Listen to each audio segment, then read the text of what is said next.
الله في عمرك. وجعلنا الليل والنهار آيتين فمحونا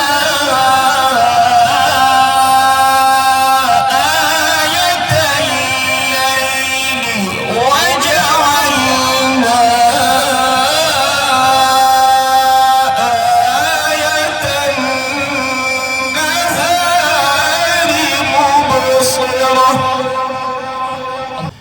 مبصرة